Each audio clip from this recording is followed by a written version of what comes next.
I believe we're live. We may have a bit of hiccups here in the beginning because what I'm trying to do, desperately trying to do, is stream this both on Amazon as well as YouTube. All right, it looks like the Amazon stream is up and running. Welcome, Amazon. You will see my smiling face here in just a moment. Getting the camera situation set back up as we speak. I'm going to do a little tier ranking here momentarily. And let's see, there's my face. All right, we're good on Amazon. Welcome, welcome. Let's scroll over to YouTube, and whether we're good here or not, we are just going to roll with it. But it does look as though we're live on YouTube as well. All right. Y'all will give me about one more second. We're going to go through this list of books. I'm not going to talk and belabor the point too much on each of them, so I expect this to be, I don't know, 30 minutes, something like that, which is about all the time I have left before my kids wake up from nap, so that should work out just perfectly. All right. Couple more admin things. Bear with me. Bear with me. This is the beauty of not having tons of live streams yet, is nobody's actually on here to see whether or not I start on time or not. So I'm going to take about 30 to 60 more seconds and make sure I'm set up to go here. And then we're going to start talking about the books. And I can't wait to tell you my top 2 books of the year. Just personal, totally subjective. We'll talk about the quality of these as well. But I've got 2 favorites. My wife just picked up the number 2 favorite book of the year. I told her she's got to read it also. All right. What do we need to do here? I think we're good.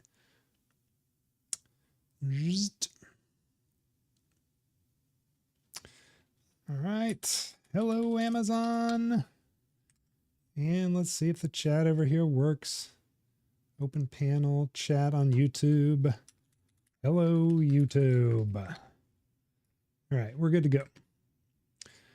I will go back and forth there. There's not a good way. I mean, this is a real mediocre setup I've got. There's not a good way for me to be checking both of those chats at all times in my streaming software here because I'm a little amateur, but I'll do my best to kind of toggle back and forth now that I know that both are up and running. Okie dokie. So what we have here is my tier list for the year. Now, I started out 2024 saying, hey, I'm going to read 50 books this year. So almost a book a week.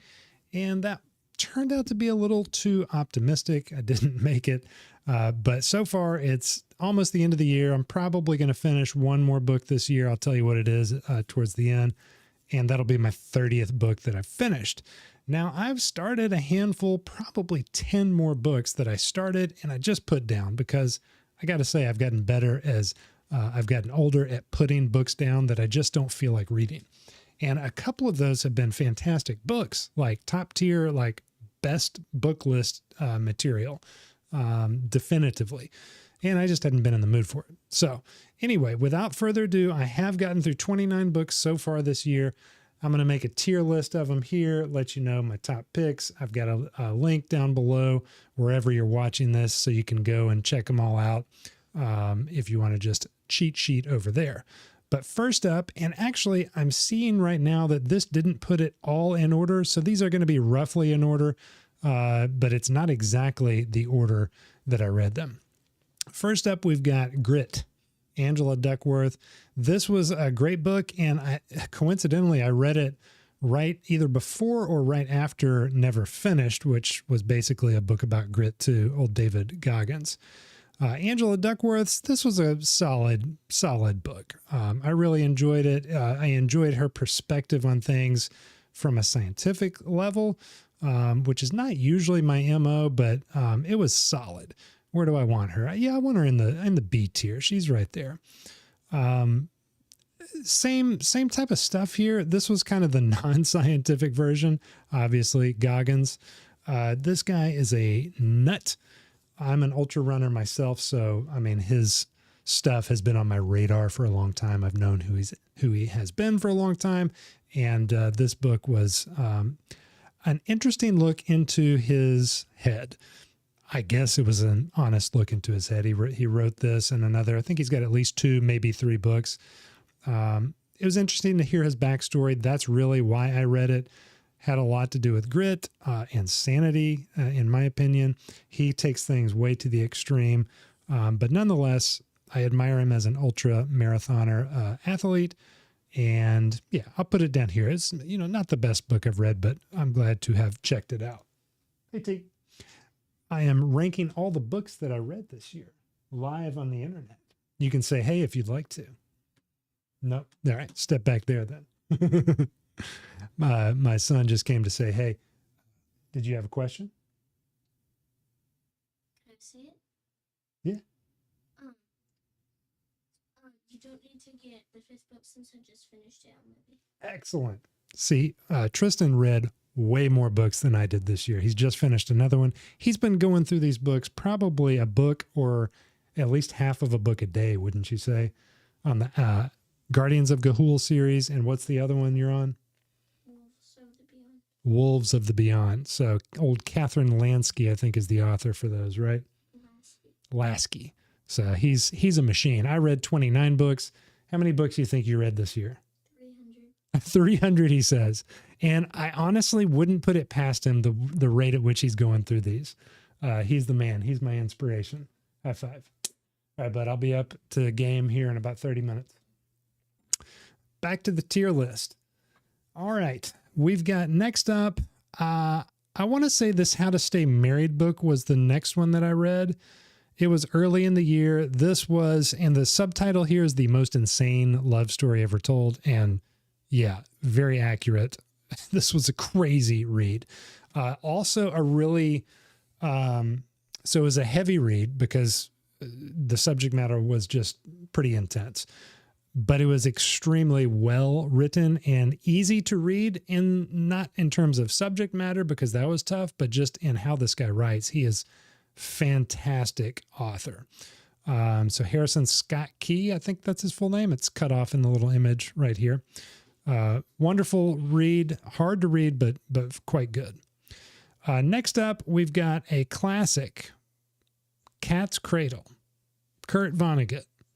I'm supposed to like this book and put it like in S tier. I didn't like it though. I'm putting it in C tier with Goggins. I mean, it was fine, but what was the note? Let me pull this up off screen. I don't know what's going to pop up on my Notion page.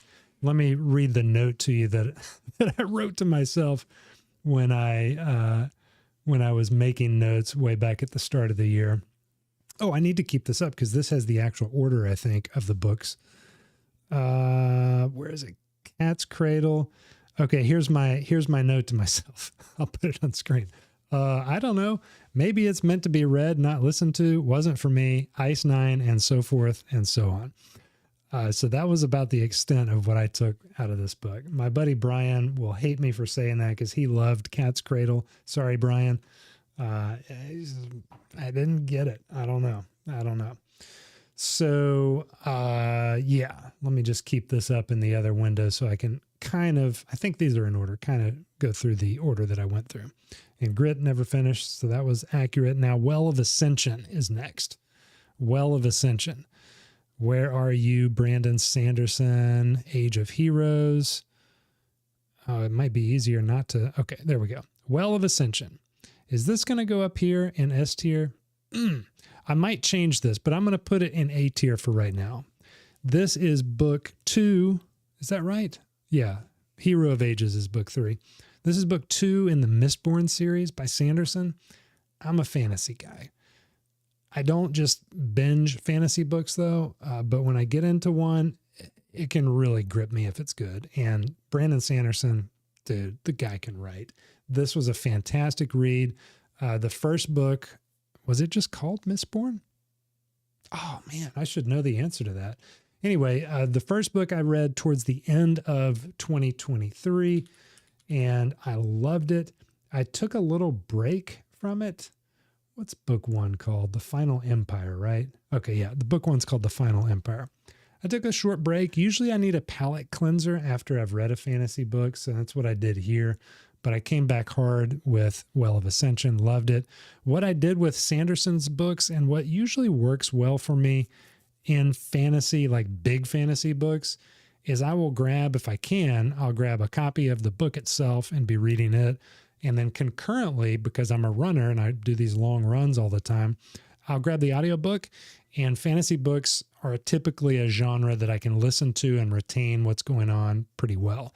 As I mentioned in my notes about Cat's Cradle, that's not the case with Cat's Cradle. That probably should have been a book I read instead of listened to. Coffee, good.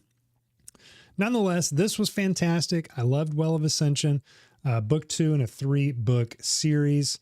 It's actually more than that, but the original trilogy is standalone trilogy and fantastic. After that, we got Quiet. Quiet was interesting. It's another nonfiction. I'm probably going to put it next to Angela's book here, Grit and Quiet. This was just, it's interesting. It's about introverts. And we have our third child, who's a 4-year-old, almost 5-year-old now. Anyway, long story short, it prompted me to kind of dive into a book about introversion and all that. I'm an introvert by nature. This shed some good scientific light on how introverts and extroverts process information and navigate the world, and how there's no right or wrong way to do things. It's just the different worldviews and how they go through things, what energizes them, and so forth.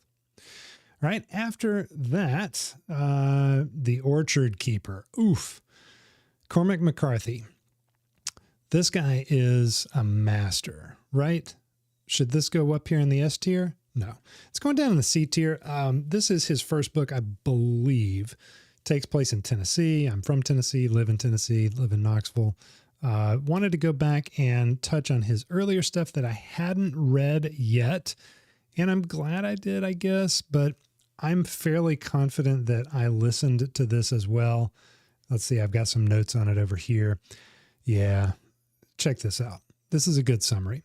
I experience Cormac McCarthy books more than I understand them. That's true of, I think, every McCarthy book I've read. Maybe except for The Road. The Road is the exception. The Road was my entry point to McCarthy. For all the other ones, though, yeah, I experienced them, and I really need to read them and dwell in them. They really demand to be just marinated in. I think that's what I said here at the bottom. I want to marinate my mind with his prose. When I finished this one, I thought I might have to read it again to let it fully sink in. His books deserve more care and attention than I'm used to giving. As was the case with Sutri and Outer Dark last year, this one was deeply affecting and also difficult to follow. Yeah, so that should tell you a good bit about that. Again, I'm not going into like the actual storylines and everything of all these. Just want to give my subjective take on what I liked and didn't this year. Let's go down to the next one. Okay, next is How to Stay Married. So I actually threw this up here a little bit early. Next after that, you talk about a palate cleanser, Inferno by Dan Brown. Now, I'm putting it above McCarthy. Don't throw anything at me because he's not as good of an author by a long shot. But you know what? It's a page-turning blast to read a Dan Brown book, and I thoroughly enjoyed Inferno. I was telling my buddy Brian, I feel as though I read all the Dan Brown books 10 years ago or so, whenever they were first out. But with the exception of pieces of Da Vinci Code and Angels and Demons, I don't really remember like anything about them other than I just flew through them, devoured them, cliffhangers on every chapter type of situation, likable characters, nothing super deep, but just really satisfying. Kind of like the first time you watch Indiana Jones, the first or the third as a kid. And it's just like, man, this is everything that I wanted in entertainment. So Inferno, because of that, I'm putting it in the B tier, not because of the quality of the writing necessarily, although it's certainly passable. After that, we're going to go to Cat's Cradle came next. So I threw that up on the list early. Then The Dark Forest. All right. we need to talk about this trilogy. The Dark Forest is book 2. I'm going to put it up here in B tier. It's book 2 in, Dark Forest book series. What is it? What's it called? Three Body Problem. Good night. How did I forget that? Three Body Problems, the first book. Dark Forest is the second. I think I read the third book somewhere in here too, although I'm not seeing it in my list. These were heavy, man, and really, really pretty difficult to get into for me. Science fiction and fantasy should coexist. They certainly do in what I like in movies. But in terms of reading, I've had just a track record of it being really difficult to love science fiction books. I read some Heinlein back in the day, tried some Asimov, some of the classics. I actually loved and read all of the 2001 series by, can't remember his name, Scott, 2001, Arthur C. Clarke. Yeah, Arthur C. Clarke. So he wrote 4 books in that series. The first one was co-written with the movie with Kubrick. It was a joint venture deal. Love that, but historically, I've not loved a ton of the other sci-fi stuff that I've read. And so I picked up Three Body Problem at the behest of a buddy of mine who just absolutely was flying through it and loved it and thought that I would, and I thought that I would too, and I didn't love it. I got to be honest with you. Here's what I did like. Well, let me tell you one more thing I didn't. Didn't like the size of the books. They're just long and dense, and they were difficult for me to latch onto. That's a personal flaw. That's not a flaw, not a bug of the book. I admit that. I definitely acknowledge that. But what I did like was the scope of the book, because the scope was incredible, and I loved how it wrapped up at the end of the book. So it was fantastic for that. Death's End, I'm looking up over here, was the third book. I believe it should be on my tier list, but I think I've left it off accidentally. It'll go right here next to Dark Forest in tier B. All right, enough of all that. Let's go on to the next one, which is another sci-fi book. How about that? Mickey 7. I had a lot higher hopes than were fulfilled for Mickey 17, actually. Oh, look at that. They changed. It's supposed to be 7, I think. I think they changed it when they co-opted it for the movie for some reason. That's weird. Yeah, because Mickey 7 is the name of the book. Neat concept. You know, the dude, it's a clone of himself, and anytime he dies, he comes back, and they supplant his memories in there, and so he can help out the space colony with whatever they need help with, because he keeps getting more info and keeps regurgitating it back into himself. Kind of cool, I guess. It didn't pay off for me. Didn't pay off at all. It's coming out this year or next year as a movie with Robert Pattinson. I like Pattinson, but I don't think I'm going to enjoy the movie. It does have, what's his name that directed Parasite is the director of it. Boone, Parasite director. What's his name? Bong Joon-ho, if I'm pronouncing that correctly. Fantastic director. Snowpiercer, Parasite. I saw the preview when I went and saw Interstellar in IMAX. I don't think I'm going to go to that movie for Mickey 7 or 17. All right, next up, classic, Adventures of Tom Sawyer. Where does this go? I mean, this is a subjective list. I listened to most of this book while running a 100K race out in Maryville, Tennessee, which consisted of 6 10-point-something mile loops back and forth on a sidewalk. Maybe not the best setting for listening to The Adventures of Tom Sawyer. I don't know. It was fine. I'm glad I read it. It's a classic. It's kind of been a hole in my classics knowledge that I hadn't known about the actual story before. So that's good. I didn't go and read any more of Old Twain yet. I was ready to get through with that. What I did pick up after this, though, was another big hitter, Faulkner, As I Lay Dying. We're going to pop it. Oh, Is this going to be our first S tier? No, we're going to go A tier. We may adjust. I know we've got a couple, at least 2 or 3 S's that are coming. Yeah, three or 4 maybe. Faulkner may get bumped up, but I love this, and I actually listened to it, and it wasn't something that I regret. I think it would be better served to read this book. I think just of all the books I did this year, half of them or so, I listened to 70 to 80% of them at least. And the other half I read 70 to 80% at least. This was probably going to be a better book to read, just all of these classics and the more wordy guys, the real eloquent, and gals, the more eloquent authors like McCarthy, like Faulkner. They probably deserve to be read, but this one actually had voice actors for each of the characters. So the chapters were subdivided or were entitled by the name of the perspective of the character. Think Game of Thrones if you need a modern equivalent. And someone different read each of those chapters, and it was really cool. I was glad they did that. It was a neat touch. So I enjoyed that. It was a fantastic read and pretty short too. So I really admire, and you'll see as we keep going, there's some shorter books that are going to make it higher in my list. I really admire these short books that can still pack a punch. Next up, we've got Essentialism. This was a fantastic book. It and Effortless, I'll just go ahead and put them side by side, were both by, can't see his name and I forget it right now, Greg McKeown. These were great. What's that? The Disciplined Pursuit of Less is the subtitle for Essentialism.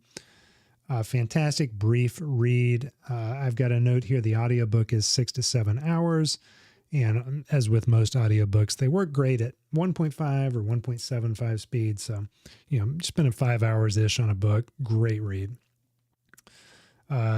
Summary of this was a good reminder to keep first things first, family is top priority, and to kill off the extraneous things that vie for my attention. So that's kind of, I should probably reread at least Essentialism, if not both of these, every year. They were very good. Next, we've got YouTube Secrets. Sean Cannell and Benji, I forget his last name, wrote this. This was something I got off of their YouTube channel because I've been doing YouTube for a couple years now and trying to learn everything that I can.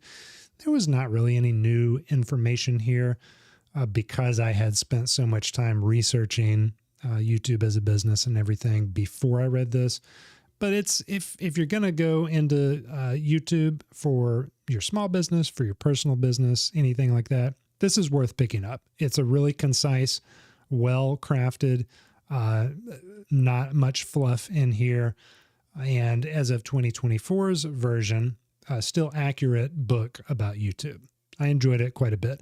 It's only sitting in the C tier for me because I knew more than I didn't.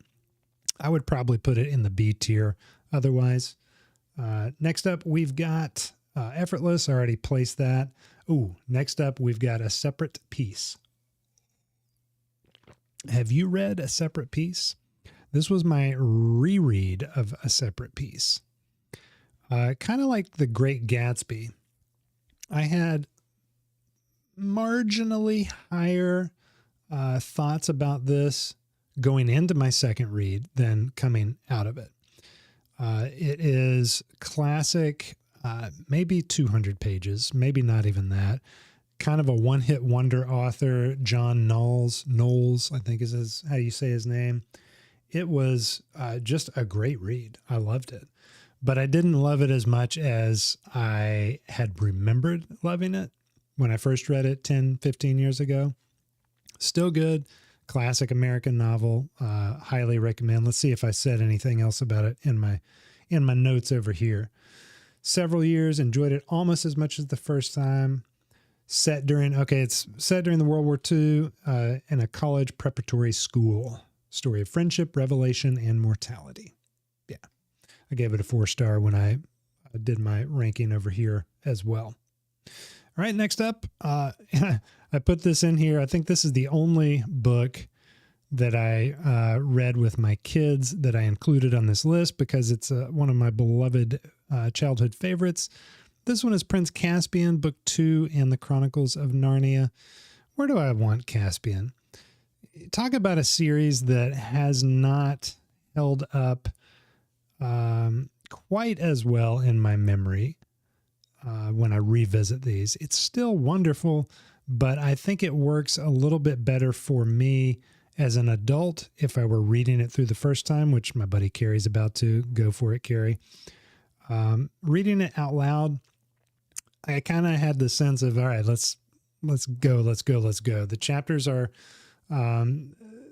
they just take a little bit more time, even though it's a real tight, real short book. Some of it's kind of like, okay, I wish I could be reading this in my head so we could just fly through this. Nonetheless, it's a great series. I think everyone should read it, especially if you have any interest in fantasy and any heart at all. All right. But not the best in the series. Prince Caspian, that is. Book 2. I think Book 1 is up here in S tier. Book 3 might be S tier also. That would be Lion, Witch, and the Wardrobe, Voyage of the Dawn Treader, and then The Silver Chair. That's where we stalled out with my kids. It's probably A tier. All right, moving on. We got the terminal list. All right, so this is definitely C. It was fine. Real bloody, real profane. A lot of rated R stuff that I just don't really care for anymore. So I like the James Bondishness of it. I like the kind of revenge type of motif they had going on, but it was really over the top. I mean, like real over the top. So I stalled out. I read the second book, but I don't think I'll revisit any more of those for a while at least. In fact, let's put second book up here too. And really, I mean, can we do this? Does that belong? No, that's not as good as Prince Caspian. Yeah, we're going to put True Believer down here. I think that's the right. I think I liked 1 a little bit more than 2. Okie doke. And let's see what's next. Firefight. Oh, and Calamity. Both of these, I finally finished these up. Books 2 and 3 in this series by Sanderson, what's the series? Firefight series. Reckoners, of course. So Firefight, I really liked. Calamity, I didn't like as much. I didn't hate it. I guess I'm going to put it B. No, we're going to do this. This is Firefight doesn't belong next to a separate piece. These are quality books. They're written for a little bit lower audience level. Maybe a hair younger audience level than Mistborn, Way of Kings, that stuff. Really entertaining. Now, the first book in the Reckoners, which is entitled, what is it? Steelheart.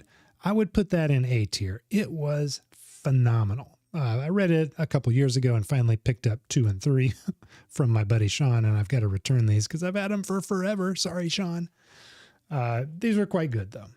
Okie doke. Next, we have, where's my list over here? Staying in Order, Age of Heroes. So now let's pop Sanderson back in here. That's definitely A tier. In fact, I'm going to put this S tier because of the ending. Sanderson knows how to end some books. This was incredible. So no spoilers, not going to give anything away. The story's too big to really even begin to talk about what's going on with it. But yeah, I think, let's see, my notes over here. Incredible conclusion to this trilogy. Got me back on the fantasy train for a bit. Yes, and yes, it did. And I've actually just picked up another Sanderson. I'll tell you here in just a minute when we finish this list that I'm going to be reading next. Largely in part because I read these two. And look, I've got 4 Sanderson books that I read this year. Loved it. I mean, just killer ending. Killer. The Whistler. We got more Grisham. No, this is the only Grisham I have on this year? How is that possible? I'm putting this in A tier. No, it's not an S tier. This was an A tier book. I haven't met a Grisham book that I haven't really liked. And I've only met a couple that I haven't loved. I usually love John Grisham books. I read several last year. I probably did 4, maybe 5 John Grisham books. I guess this is the only one I did this year. maybe I'm due for a Grisham palate cleanser right now.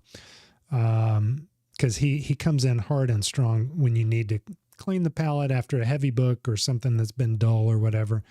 Whistler was great. This is the one with, I think it was, I can't remember her name, who was the female lead. But yeah, just really great character development. He does a lot with not very much. And this was no exception. Really enjoyed it. That guy, he spits out a book a year for the last 40 plus years. I mean, it's amazing. Look out, Stephen King.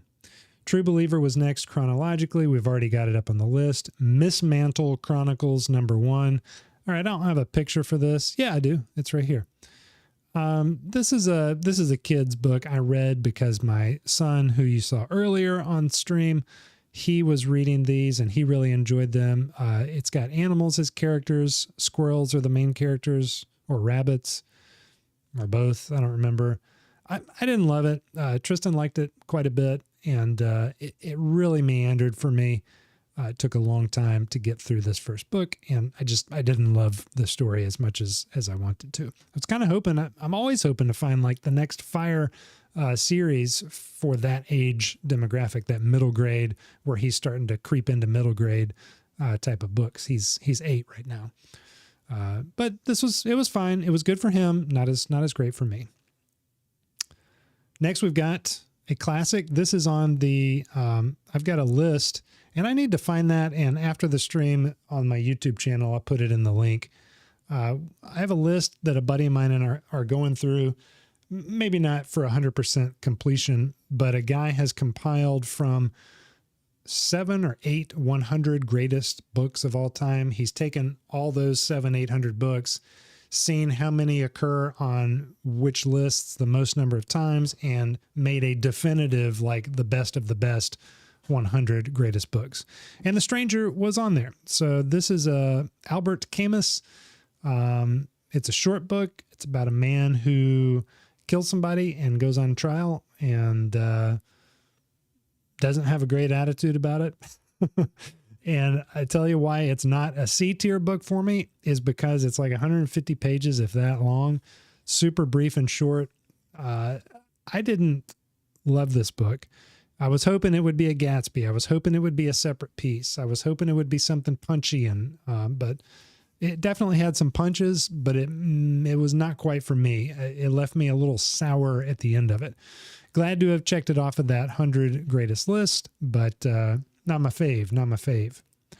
Next, we have one of my faves, and this is my second favorite book of the year. A Man Called Ove. You might know this from Tom Hanks. What is the movie called? Otto, A Man Called Otto. So they changed Uwe to Otto for some stupid reason, I'm sure, for the movie adaptation. I never saw the movie, don't care to. As a book, this was beyond S tier. This was outstanding. I love this book. This is the book that I picked up for my wife yesterday at the library when she couldn't find one of her author's books. I said, you know what? You need to read this book. She said, is it going to make me cry? I said, absolutely. Is it happy or sad? I said, yes, because it's got it all. It's everything. And it is kind of like, who did I say this about earlier? Oh, the easy to read. Who was easy to read? Oh, yeah. Kind of like Harrison Scott Key's book. It's not at all subject matter like it, but the ease of readability of it. This guy, Frederick Backman, I've got 2 of his books upstairs now because I want to go through all of his books because it was just so phenomenal. I love this book. Hits hard. Each chapter pretty much hits hard. I believe, he has chapter titles on all his chapters, which anytime you put a good chapter title, especially if it's witty and not just descriptive or both, you're going to go from one tier to the next for me because I love a chapter title. Love that book. Definitely second favorite book of the year. Next, we got another Dan Brown. This was not as good as Inferno. This is C tier. It was fine, but I think because of the subject matter, it's got AI stuff in it, but it was written let's see when it was written, like 10 years ago or so. So it was really like, oh, AI, what's AI going to do? And now we're in the AI age right now. So it wasn't very fantastical. And I think it was meant to be, and maybe it read a little bit differently upon release. Excuse me. So it's not as old as I thought. 2017, November 2017. So only 7 years ago. Nonetheless, though, that was before all the chat GPT bubble and everything happened. Fine. It's still Dan Brown. So it was still just pretty much a breeze to read, but I didn't love it like his others. All right, we're getting towards the end, almost toward the end. I've got a couple on my bookshelf I'll tell you about next. Wizard of Earthsea and East of Eden.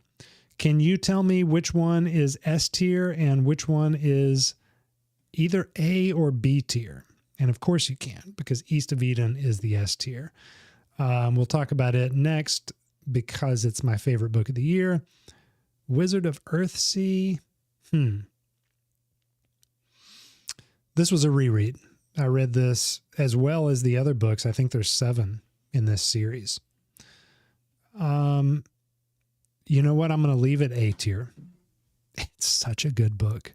It's such a good book. And I put it in A tier because of the last chapter. It ends with like an uppercut, Mortal Kombat style, finish him. So good.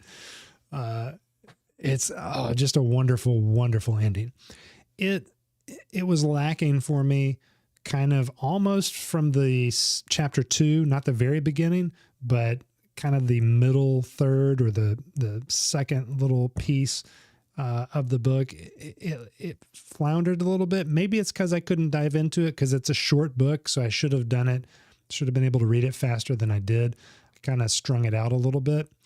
Nonetheless, it's going to sit here in the A tier because it ends incredibly well, and I just really enjoyed how it ended. I don't know if I will continue, though. Will I continue with Wizard? I might. There's a good chance that I might, actually, with the series, that is, because I don't remember the rest of them. I remember very vividly from 10, 15 years ago when I first read this, how it ended, and nothing else really. I may keep going back. And that leaves John Steinbeck, East of Eden. I read this in high school, not because I had to, but because I was curious about Steinbeck. He caught my eye. I'm fairly sure East of Eden was the first book of his that I read. I'm fairly sure I read it, and then Grapes of Wrath, and then Winter of Our Discontent, and then Of Mice and Men. And I may have stopped at that point. I picked up a shorter work by him, something, The Sea of Cortez. Is that a book or a short story? Anyway, I didn't finish it. But East of Eden is and remains just absolutely phenomenal. So in my memory, it was this epic scope book about a family out in California, the Salinas Valley in California, and it had a long scope. And I remembered Timshel, this phrase, Timshel, thou mayest, and this long monologue somewhere in the first third of the book about the Bible and like free will, and thou mayest do this, and that is why you're free, and this stuff. And then I remember another phrase that was a German word for this deep discontentedness, and it was in this part describing Weltshire, Worcestershire or something. But it was some word to describe just this deep disquiet that a character had or was holding on to because of whatever circumstance. So I remembered these just real pockets of thematic elements, and as a whole that it was just this grand scope type of book, and that it impacted me in such a way that I really I experienced it, and the experience of it was meaningful and moving. Well, all that holds up, because the same thing I think now again. And it's about all those things, and it, as well as some of these others that I mentioned, like Age of Heroes, like A Man Called Uwe, like A Wizard of Earthsea, like the conclusion of the Dark Forest, the Three Body Problem trilogy, which should be up here, and I left that off. Death's End, it would slot right in here and be, but like all those, the ending is just like it just wraps it up so concisely and so well that you finish that book and it's right here. You finish this 500 and or right at 600 pages, pretty much. You finish it, you turn the page, it's over, and you're like satisfied. And that's what you want in a book, right? The same thing happened for me with Gatsby, one of the books that I talk about all the time when I talk about my favorite books of all time. The middle, third of the book, I don't really care for. The characters, I don't really care for, in Gatsby, that is. And yet the ending is so good, and the beginning, for that matter, is so good that it is just this encapsulation of feeling and of story and character and emotion that just works. So anyway, that applies to East of Eden. This book right here has been on my shelf. Gosh, is there a date on this? A little barcode? No. I don't know when I bought this, but it's been on my shelf probably 20 years. It's missing a page, I think, somewhere in here. No, Grapes of Wrath is missing a page. This one's complete. Just absolutely love this. Fantastic book. There's my tier list. Right now on my bedside table, I've got 2 Bachman books to follow up A Man Called Uwe. Your grandmother, let's see, Frederick Bachman grandmother book. My grandmother asked me to tell you she's sorry. So that's up there. And then a short story he wrote is up there. And this is up there. Way of Kings. Sanderson. I got another Sanderson. This is a reread. I read Way of Kings, but I never read the other books in the series. So I'm going back, starting over, and really excited about that.